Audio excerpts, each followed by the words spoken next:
आदमपुर से हमारी शुरुआत होगी। इस बार कुलदीप बिश्नोई हारेगा और आदमपुर जीतेगा। सबसे पिछड़े अगर मेले रहा तो कुलदीप बिश्नोई ही रहा है और सबसे कमजोर अगर रहा है उसी का परिवार रहा है। पूरे हरियाणा प्रदेश में अगर किसी को हराना है तो कुलदीप बिश्नोई को सबसे पहले हराया जा सकता है। हमने तो संकल्प लिया सरकार बनाने का, और जब सरकार बनाने का संकल्प हुआ करता है तो इतिहास रचा जाता है। अब की बार ये हमारा नारा रहे। नमस्कार, एकमत पोस्ट में आपका स्वागत है। मैं हूं सर्वेश कुकरा। इस वक्त मैं गोहाना के पास एक गांव है और पीछे मेरे आप देख रहे होंगे एक आश्रम है लाल रंग का। ये दरअसल स्वामी जसमेर का आश्रम है और वो नीरे स्वामी नहीं रहे। थोड़ा नज़दीक आ जाए, एक बार मैं दिखा दूं। ये दिखाएं JKM, जनता कल्याण मोर्चा। मतलब एक मोर्चा है जो जनता का कल्याण करेगा। किस तरह करेगा वो भी मैं आपको बताता हूँ। दरअसल आज के दिन बिना राजनीति के कुछ भी नहीं है, और मेरी जो जानकारी में वो ये कि स्वामी जसमेर भी ये जनता कल्याण मोर्चा के थ्रू, आप कह सकते हैं, माध्यम से कह सकते हैं, राजनीति में आ रहे हैं। आप इसको ये भी कह सकते हैं कि संन्यास से सियासत का सफ़र। सन्यासी थे, सियासत में सीधे सीधे आ गए, तो इसके क्या मायने हैं, क्या चाहते हैं, इनसे बात भी करेंगे। दरअसल इसके पीछे की कहानी बताता हूँ। स्वामी जसमेर एक बड़ा नाम है इस क्षेत्र में, ख़ास तौर पर बड़ा नाम है, और बीजेपी के बड़े बड़े नेता इनके यहाँ अक्सर देखे गए हैं, यहाँ आते रहे हैं। अब इनका सिनारियो ये है कि जनता कल्याण मोर्चा एक राजनीतिक दल का रूप लेगा और इसकी शुरुआत अगले कुछ दिनों में आपको आदमपुर में दिखाई देगी। आदमपुर में उपचुनाव होना है और पूरे हरियाणा की नज़रें आदमपुर पर रहेंगी, आदमपुर पर गड़ी रहेंगी, और ये जनता कल्याण मोर्चा के लिए एक अपॉर्चुनिटी भी हो सकती है और ख़ुद को लाइमलाइट में लाने का एक तरीका भी हो सकता है कि यहाँ से वो सीधे सीधे प्रदेश की जनता की नज़रों के सामने आएंगे। क्या कमाल कर पाते हैं, क्या कमाल दिखाते हैं, तो देखना होगा। लेकिन इतना ज़रूर है कि जनता कल्याण मोर्चा यहाँ पर अपनी पूरी ताकत लगाएगा आदमपुर उपचुनाव में। जो अंदर मीटिंग हो रही है उसमें भी इसी बात का जिक्र है कि मोर्चे को आदमपुर उपचुनाव से सीधा सीधा राजनीति में दखल देना चाहिए, और हर वक्ता यही कह रहा है कि आदमपुर में ताल ठोक दो, ज़ोर शोर से ताल ठोक दो, ताकि पूरे प्रदेश में एक अलख जगाई जाए। पूरे प्रदेश के लोग ये समझ लें कि जनता कल्याण मोर्चा अब यहाँ आ चुका है। जो लोग बीजेपी, कांग्रेस और तमाम दूसरे दलों से परेशान हैं, उनसे खुश नहीं हैं या नाखुश हैं, उनके लिए एक ऑप्शन रहेगा जनता कल्याण मोर्चा का। स्वामी जसमेर इस वक्त हमारे साथ हैं। स्वामी जी, संन्यास से सियासत, इस सफ़र की शुरुआत कैसे है? ये शुरुआत सदियों से शुरुआत थी। राजनीतिक लोगों ने षड्यंत्र के तहत सन्यासियों को सियासत से दूर किया है। आप इतिहास में जाइए, राम की सियासत सारी सन्यासियों से चलती थी, युधिष्ठिर की सियासत सारी सन्यासियों से चलती थी, धर्मराज की, धृतराष्ट्र की, सम्राट अशोक की, सारे सियासतदानों के दरबार में सन्यासी बैठा करते थे, क्योंकि केवल और केवल इस धरा पर सन्यासी ही न्याय दिला सकता है, सन्यासी ही न्याय दे सकता है। आत्मा सो परमात्मा सारे लोग हमेशा बोलते रहे हैं। इसलिए आवश्यकता ही सन्यासियों की है सियासत चलाने के लिए। पहला टारगेट स्वामी जी आपने जो है आदमपुर रखा, इसकी भी कोई वजह रही होगी? ये वजह कुछ नहीं है। वजह केवल एक है कि हरियाणा प्रदेश के अंदर जनता का राज स्थापित करना है, और जनता का राज स्थापित करने के लिए ये जनता के लिए, जनता के द्वारा जनता कल्याण मोर्चा गठित हुआ है। और जब इस मोर्चे ने सफ़र शुरू किया तो इसके मार्ग में सबसे पहले ये आदमपुर ही आ गया। ये तो कृष्ण भगवान ने कहा कि नेकी कर कुएं में डाल, अच्छा कर्म कर फल की चिंता मत कर। इसलिए कर्म प्रधान है। ये जनता कल्याण मोर्चा आगे बढ़ रहा है। ये कुलदीप बिश्नोई के अपने गिरते कर्म का ही फल है कि कब से वो आदमपुर भुगत रहा है। कभी पिता है, कभी बेटा है, कभी पत्नी है, कभी भाई है, कभी स्वयं है। अब वहाँ का उद्धार होना है तो ये जनता कल्याण मोर्चा के द्वारा ही वहाँ का आदमपुर का उद्धार। आदमपुर पे भी बिल्कुल महाराज जी, आदमपुर पे भी आएंगे। आपने भी एक स्लोगन दिया, एक नारा दिया इनफैक्ट कि इस बार बाबों की सरकार, मतलब बाबे सरकार बनाएंगे, बाबा जी सरकार में आएंगे। तो ये नारा देने की वजह क्या रही है? मतलब क्या ज़रूरत महसूस हुई कि जो तमाम जो पॉलिटिशियन हैं वो तो सारे के सारे इकट्ठे हो जाएंगे कि भी तुम चलो बाबे आ रहे हैं? तो क्योंकि आपके बीच में मैं एक बात से बड़ा हैरान हूँ, सारे मीडिया वाले यूँ कहते हैं कि भाई बाबा की सरकार क्यों, कमाल की बात। और मैं ये कह रहा हूँ कि तुम्हारे पड़ोस में एक बाबा ने सबसे बिगड़ा हुआ प्रदेश उत्तर प्रदेश सुधार दिया। अब कौन सा संशय बचा है बाबाओं की राजनीति में? अब तो बाबा ब्रांड एम्बेसडर हैं राजनीति के। आपको लगता है कि जो बाबा जो वर्ड है, ये जो टैगलाइन है बाबा का, इसका फ़ायदा लेने के लिए आपने स्लोगन दिया कि भी यूपी में एक मिसाल कायम कर दी योगी ने, तो उसी का फ़ायदा हम बाबा का एक नारा दे दें तो हमें भी मिल जाएगा? नहीं, हम लोग तो कर्म में विश्वास करते हैं। हम जब हैं ही बाबा तो बाबा ही बोला जाएगा। और ये तो बाबा जी ने अच्छा कार्य किया है तो उसका श्रेय बाबा को गया है। आपने दो बातें कही महाराज जी, आपका मैं भाषण सुन रहा था थोड़ी देर पहले ही। आपने कहा कि भी बीजेपी के लिए आप बोलेंगे आदमपुर में जब जाएंगे कि बीजेपी ने किसानों की आय दुगनी कर दी हो तो वोट उसको दे दो, नहीं तो मत दो। वहाँ तो आप बीजेपी के लिए ये बोलेंगे, लेकिन दूसरा तरफ यूपी में एक मिसाल आप बाबा की देंगे। ये दोनों विरोधाभासी चीज़ें हैं। क्योंकि हम स्वयं बाबा हैं, हम लोग संत हैं, ये हमारी संस्कृति है। हम राजनीतिक लड़ाई लड़ेंगे।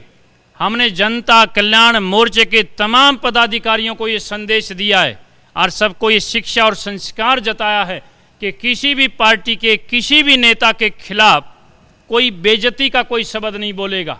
सबकी इज्जत करेंगे, मान सम्मान करेंगे। और वो तो बाबा तो हमारे और भी सम्माननीय है।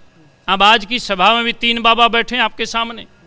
बाबा तो बाबा ही है, वो किसी पार्टी में हो। ये हम सिरमौर हैं, योगी हैं, सन्यासी, वो हमारे हैं। ये हम मान लें कि आदमपुर उपचुनाव के अंदर वहाँ पूरे बाबाओं की फौज रहेगी। आदमपुर चुनाव में जीत ही बाबाओं की हो रही है, क्योंकि जनता का नारा है। मैंने तो नहीं दिया था, और संयोग से जब हमारी पहली जनसभा आदमपुर में हो रही थी, वहीं से किसी ने कहा था, किसी पत्रकार ने पूछा कि अब तुम इस बार क्या चाहते हो? उन्होंने कहा इस बार हम बाबा की सरकार चाहते हैं।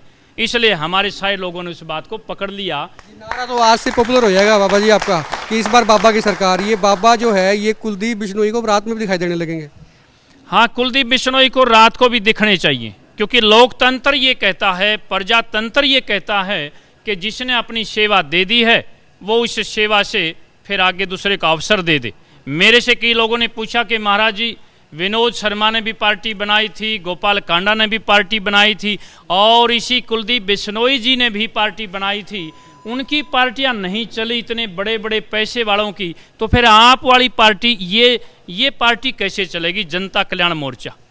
तो मैंने कहा आप सारे लोग अच्छी तरह से जानते हैं, आपको मालूम है कि जितने लोगों के नाम लिए गए हैं वो सारे लोगों को जनता ने सेवा करने का अवसर दे दिया था। अब अगर कुलदीप बिश्नोई ने पार्टी बनाई थी, उसके पिता को अवसर दे दिया था, इसके भाई को भी अवसर दे दिया था, कुलदीप बिश्नोई को भी दे दिया था। जनता के हितों पर, जनता के वादों पर, जनता की बातों पर जब ये लोग खरे नहीं उतरे और जनता ने जब इनको नकार दिया, तो दोबारा से इन्होंने जनता के लिए पार्टी नहीं बनाई है। अपने ऐशो आराम के लिए और अपनी चौधर जमाने के लिए, अपना ताम झाम फिर से खड़ा करने के लिए इन लोगों ने पार्टियां बनाई थी। केवल पैसे के बल पर ये हरियाणा प्रदेश में दोबारा राज लेना चाहते थे। ऐसे राज नहीं मिला करता है। राज तो जनता देती है, जनता के लोग देते हैं। इसलिए जनता के द्वारा, जनता के लिए, जनता कल्याण के लिए मोर्चा बना है। अब इसमें कोई पार्टी नहीं चलेगी। ये बात तो आपकी सही है बाबा जी, लेकिन जनता जो है ये चुनाव के वक्त में ना समझ हो जाती है। उससे पहले बड़ी समझदार होती है जनता, लेकिन जब चुनाव आता है तो नेता जब आते हैं वो अपनी बड़ी बातों से इनको ना समझ बना देते हैं। दूसरी बात ये है कि कुलदीप बिश्नोई बार बार 2-3 बातें उनके पास हैं कहने के लिए। वो ये कहते हैं कि आदमपुर मेरा गढ़ है, आदमपुर मेरा परिवार है, यहाँ से जिताते आए हैं। तो ये परिवार का जो एक स्लोगन है उनका, इसमें लोग बह जाते हैं, कहते हैं हाँ परिवार है। हालांकि लोग ने ये भी कहा कि भी अगर परिवार है तो टिकट किसी और को दे दें। परिवार में पूरा हल्का ही उनका परिवार है तो टिकट किसी और को दे दें, ये भी बात आई। लेकिन फिर वो यही कहते हैं कि नहीं, हमारे परिवार को ही हल्के के लोग पसंद करते हैं, सेवा करते आ रहे हैं। ये जो तिलस्म है, परिवार का जो तिलस्म है, इसको कैसे तोड़ेंगे? देखिए, अभी तक कोई बताने वाला नहीं था। वो केवल लोगों में जाके कहते हैं ये आदमपुर तो मेरा परिवार है। वो परिवार की बात करते हैं। वो परिवार ये क्यों नहीं बताना चाहते कि उनका परिवार केवल भजनलाल जी, भजनलाल के दोनों बेटे और भजनलाल के बेटे की बहू और उसका फिर आगे बेटा। अगर परिवार है तो हमारे जनता कल्याण मोर्चा में अभी यहाँ जो बेटे बैठे हैं आदमपुर से, अभी यहाँ बीच में ही बैठे हैं, क्या वो आदमपुर के नहीं हैं? इस बार हम ये बताएंगे कि उनका परिवार केवल अपने परिवार होता है। लेकिन बाबा का परिवार तो पूरा आदमपुर है और उसी में से कोई लड़ेगा चुनाव। दूसरी बात ये है बाबा जी कि बात कितने भी कह लें, आप भी बड़े अच्छे वक्ता है, मैंने पहली बार आपको सुना है, लेकिन चुनाव के वक्त में जाति जो है ना एक इम्पोर्टेंट फैक्टर रहती है। कितनी सहमत हैं इससे? अब आप इस बात को जान लें कि फिर वही बात आएगी, जातियों में तो सारे लोग बटे होंगे, लेकिन महाराज जी के तो सारे अपने हैं, सारी बरादरियां मेरी हैं। बाबा जी भी जाति देख के टिकट देंगे या बिना जाति के कोई लॉटरी का ड्रा निकालेंगे? नहीं नहीं, हम तो आम जनता में से किसी आम बेटे को टिकट देंगे जो इस बात का इतिहास रचेगा। पहली बार ऐसा होगा कि देखेंगे पैसे वाला जीतेगा या आम जनता जीतेगी। इस बार पैसे वाला बनाम आम जनता होगी। या फिर भी क्राइटेरिया कोई इनको तय किया हो, जैसे आम आदमी पार्टी कई बार कह देती है कि हम जो करप्शन नहीं है उनको टिकट देंगे, इस तरह के 2-3 फार्मूले वो कहती है कि ये फार्मूले हैं। तो आपका कोई फार्मूला आपने को सेट किया कि भी इस तरह का जो कैंडिडेट होगा, जो इच्छुक होगा टिकट मांगने का? पूरे गांव का दौरा हमारा शुरू हो रहा है आदमपुर में और लोग हमें बड़ा समर्थन दे रहे हैं। संयोग है कि आपसे बात आज हो रही है, अभी हम परमानेंट वहाँ बैठने जा रहे हैं। पूरे आदमपुर का दौरा होगा, पूरे गांव के अंदर हमारे ऑफिस और हमारे झंडे होंगे, पूरे गांव के अंदर हमारे बैनर और पोस्टर होंगे और सारी जनता हमारे साथ होगी। सभी से मिलकर बैठकर सलाह मशवरा करके आदमपुर की जनता जिस बेटे को आगे करेगी उसको चुनाव लड़ाकर इस खानदानी बात को खत्म कर दिया जाएगा। एक परिवार के गढ़ को तोड़ दिया जाएगा। अब कोई नहीं जीतेगा, परिवार नहीं जीतेगा, अब जनता जीतेगी। अच्छा, आपको लगता है बाबा जी कि बिना पैसे के चुनाव लड़ सकते हैं और पैसे के बगैर नहीं लड़ सकते हैं? तो पैसा बहुत चाहिए होता है, ये पैसा सन्यासियों के पास में कहाँ से आएगा, या पहले से इकट्ठा किया हुआ है? मैं आपके माध्यम से पूछना चाहता हूं, कौन कौन सी पार्टी ये बयान देना चाहती है? ये सारी पार्टियां अगर ये बयान दे दें कि भाई पैसे से ही चुनाव जीतेंगे और महाराज जी हट जाएं, कमाल की बात है। वो पैसा की जरूरत कहाँ पड़ती है, मेरे को ये तो कोई बताए। वो किसको खरीदना चाहते हैं, किसको तोड़ना चाहते हैं, कहाँ कहाँ नशा बांटना चाहते हैं, मैं ये तो पूछना चाहता हूँ। ये बाबा की पार्टी है, बाबा के लोग हैं, सारे सन्यासी सत्संगी हैं, आत्मा से परमात्मा पर चलने वाले लोग हैं। कोई बीड़ी तक का भी सेवन नहीं करता है और कोई पैसे की आवश्यकता नहीं है। मतलब ये चुनाव ऐसा चुनाव होगा जो बिना पैसे के लड़ा जाएगा, पहली बात तो ये। हम बगैर पैसे के चुनाव लड़ेंगे, हम ये घोषणा करते हैं और चुनाव जीत कर दिखाएंगे, इतिहास बनाएंगे। अच्छा, अभी आपके सारे भाषण मैंने सुने हैं आपके, और दूसरे भी जो आपके समर्थक थे उन्होंने भी कहा, सभी ने टारगेट कुलदीप बिश्नोई को रखा। तो आपको लगता है कि वो आदमी वहाँ पे मजबूर है, क्योंकि कांग्रेस भी चुनाव लड़ेगी और भी पार्टियां लड़ेंगी, तो उनका आप जिक्र तक नहीं कर रहे हैं? किनका? दूसरी पार्टियों का, ना कांग्रेस का कोई जिक्र है ना किसी और पार्टी का। तो आपको लगता है कि सिर्फ मुकाबला कुलदीप बिश्नोई से? हम तो जिक्र बीजेपी का भी नहीं करते, हम किसी का नहीं कर रहे। हम तो जिक्र केवल कुलदीप बिश्नोई का कर रहे हैं कि कुलदीप बिश्नोई ने आदमपुर की जनता को जेब में डाल लिया और आदमपुर की जनता को पूरी तरह से मूर्ख मान लिया और जी करा जहां पर चला गया। हम तो चर्चा किसी करते ही नहीं है। इस चुनाव में हमने ना तो कोई कांग्रेस का नाम लिया है, ना आम आदमी पार्टी का लिया है, ना हमने इंडियन नेशनल लोकदल का लिया है, बीजेपी का लिया, ना हमने बीजेपी का लिया है। बीजेपी के लिए आपने एक बात जो है जनता और कुलदीप के आमने सामने की होगी भाई।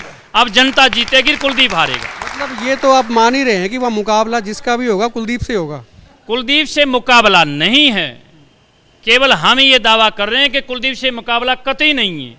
सबसे पहले कोई चुनाव हारेगा आज के बाद हरियाणा प्रदेश में तो कुलदीप बिश्नोई ही हारेगा।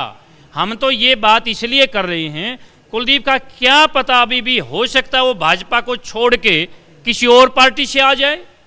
अच्छा, ऐसी भी संभावना है? कुलदीप बिश्नोई, मैंने इसलिए उसी का नाम लिया, मैं भाजपा का नाम क्यों लूं? क्या पता वो बीजेपी में तो पहले भी था, बीजेपी का तो सीएम का दावेदार भी था। हो सकता है कुलदीप बिश्नोई अभी बीजेपी को छोड़ दे और किसी और पार्टी में चला जाए। इसलिए हमने तो कह तो यही दिया, इस बार कुलदीप बिश्नोई से आदमपुर को मुक्त कराएंगे और वहां से किसी आम गरीब बेटे को चुनाव जिताएंगे, ये हमारा ऐलान है। अच्छा, मैंने ये देखा है, 1-2 सवाल और है हमारा जी मेरे।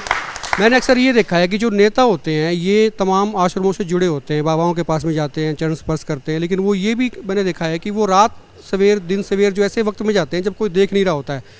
तो ये आपके पास भी आने शुरू हो गए होंगे बाबा जी? बंटादार कर दोगे पार्टी का, थोड़ा कम बोल लो। मेरे पास तो जैसे आज आप बैठे हैं इसी प्रांगण में, यहीं दिन में ही बीच में सारे नेता आते हैं, यहाँ कोई नहीं बचा है।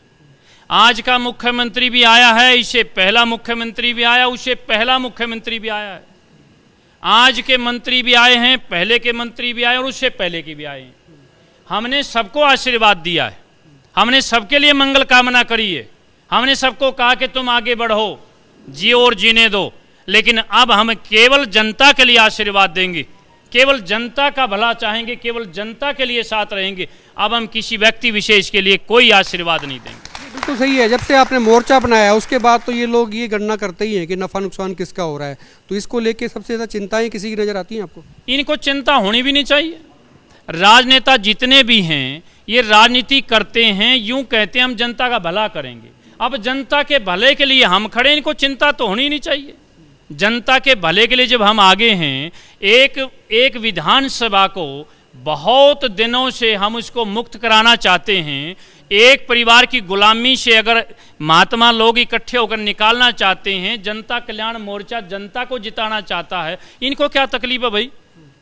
अगर मैं ये पूछ लूँ कौन सी पार्टी का नेता ये कहता है कि नहीं भाई आदमपुर को तो कुलदीप बिश्नोई का ही गुलाम रखेंगे? मैं पूछना चाहूँगा आपके माध्यम से, ऐसा कौन सा नेता जरा बयान देकर दिखाए। लेकिन मैं ये कहता हूँ कि ये जनता के लोग मिलकर ये कार्य करेंगे और आदमपुर की जनता को जनता के द्वारा ही मुक्त कराएंगे। और कुलदीप बिश्नोई को हराने के लिए आप थोड़ी हराने जाएंगे, मैं थोड़ी हराने जाऊँगा, कोई बाहर से नहीं हराएगा। कुलदीप बिश्नोई को तो आदमपुर के लोग ही हराएंगे, हम थोड़ी हराने जाएंगे। क्योंकि आखिरी सवाल है, चूंकि आप सीधे सीधे संन्यास से सियासत की तरफ जा रहे हैं, तो आपको क्या लगता है, सियासी सवाल है कि जेजेपी बीजेपी की पार्टनर है, सत्ता में हिस्सेदारी है, इस चुनाव में आपको कितना लगता है कि जेजेपी उसका अंदर खाते विरोध कर सकती है बीजेपी का? देखिए, आपने स्वयं कहा कि भाई सन्यासी से सियासत की ओर, अब ये सारी बातें सियासतदानों की होती हैं। सन्यासी लोग तो बड़े साफ दिल के होते हैं, बड़ी साफ सी बात करते हैं, अच्छाई की काम करते हैं, अच्छाई के लिए, सच्चाई के लिए, नेक नीति के लिए, हम लोग आध्यात्मिकता के लिए, समाज के लिए, शुद्ध राजनीतिकता पे हम लोग चलते हैं। हमें कोई ज़रूरत नहीं कोई आंकलन लेने की, बताने की, वो उनका काम है, वो क्या करते हैं, वो इकट्ठे होकर क्या बात करते हैं। हम तो उनको भी कहेंगे कि उनको सद्बुद्धि दे परमात्मा, और वो स्वयं ये कहते हैं सारे लोग कि भाई इस बार जो है आदमपुर की जनता को मुक्त कर दिया जाए और कुलदीप बिश्नोई को घरां बैठा दिया जाए, हरा दिया जाए। ये सारे नेताओं को ऐसा कहना चाहिए, ये पहला अवसर ऐसा आया है। शुक्रिया स्वामी जी बात करने के लिए। और इनका सीधा सीधा स्वामी जसमेर का ये एजेंडा है कि कुलदीप बिश्नोई, टारगेट पे सिर्फ कुलदीप बिश्नोई है, खूंटा आदमपुर से गाड़ दिया है, 2024 का लक्ष्य है। खुल के कमेंट करें, शेयर करें वीडियो को और आप बताएं कि आप क्या राय रखते हैं। आप देखते रहे एकमत पोस्ट। इस बार कुलदीप बिश्नोई हारेगा और आदमपुर जीतेगा, ये नारा जनता कल्याण मोर्चा का होगा। सबसे पिछड़े अगर हमें ले रहा है तो कुलदीप बिश्नोई ही रहा है, और सबसे कमजोर अगर रहा है उसी का परिवार रहा है। आदमपुर से हमारी शुरुआत होगी, और जब ये जनता कल्याण मोर्चा आदमपुर को जीतेगा तो उसके बाद फिर जो 2024 में कोई रोकने वाला नहीं है, ये जीत की शुरुआत होगी। पूरे हरियाणा प्रदेश में अगर किसी को हराना है तो कुलदीप बिश्नोई को सबसे पहले हराया जा सकता है। हमने तो संकल्प लिया सरकार बनाने का, और जब सरकार बनाने का संकल्प हुआ करता है तो इतिहास रचा जाता है। आने वाला हमारा मिशन अब की बार ये हमारा नारा रहे। योगेश कालीरामन भी इस वक्त मेरे साथ हैं, रोहतक से ये संबंध रखते हैं, आज आए थे स्वामी जसमेर के यहाँ पर, तो ये तो फैसला ले लिया कि आदमपुर में बिगुल बजा देंगे? बिल्कुल जी, आदमपुर में जो है बिगुल बजेगा और बहुत शानदार बजेगा। अभी देखिए, ये जनता अच्छी तरह से जानती है कि पिछला जितने भी समय राजनीति की गई है वहाँ पे, तो किस तरह की राजनीति ही की गई है, जनता की राजनीति नहीं की गई, वो स्वार्थ की राजनीति की गई। तो जनता को तो अपनी सुविधाओं से, तरक्की से, विकास से मतलब होता है, और वो चीज़ें नहीं होती तो जनता खुद अपने आप नाराज़ होती है। आज ये एक नारा दे दिया कहता भी इस बार बाबाओं की सरकार, तो इस नारे से जनता कितनी प्रभावित होगी? आपको क्या लगता है कि ये सारे मतलब हो जाएंगे लोग, ये बाबा के पीछे आ जाएंगे, भाई हाँ ठीक है जी आपका झंडा डंडा हम संभालेंगे, आप आगे चलो? देखिए, बिल्कुल आएगी जनता, इसमें कोई दो राय नहीं है सर्वेश जी। क्योंकि होता क्या है कि जो भी व्यक्ति जनता की आवाज़ उठाएगा, वो चाहे जनता के बीच का हो, चाहे कोई बाबा, मैं आपको आपका ध्यान दिलवाना चाहूँगा स्वामी दयानंद जी की उस उक्ति जो शब्द उन्होंने कहे थे, उन्होंने कहा था कि जब तक मेरे देश के लोगों का विकास नहीं होगा, देश के लोगों की हालत ख़राब है, तब तक मेरा जो बाकी की चीज़ें ना, जो अध्यात्म की जो बात है वो कोई मायने नहीं रखती। तो सबसे पहले अपना देश, अपने देश के नागरिक, समाज है, लोगों का विकास है, सबसे पहले यही आती है। और एक बाबा जो है ना वो निस्वार्थ होते हैं, निर्द्वंद होते हैं, निष्पक्ष होते हैं, बिना किसी भेदभाव के होते हैं। तो वहाँ पे तो कोई शंका होनी ही नहीं चाहिए। आपने बड़ा एक अच्छा मतलब एक फैक्टर दिया है कि जो बाबा होते हैं उनका कोई सगा संबंधी होता नहीं, इसलिए उनके अंदर कोई लोभ लालसा नहीं होती। इस बात का जनता पे कितना असर जाएगा, ये जनता किस तरह से देखी, ये आदमपुर चुनाव में देखने को मिलेगा और हम भी आपको दिखाते रहेंगे।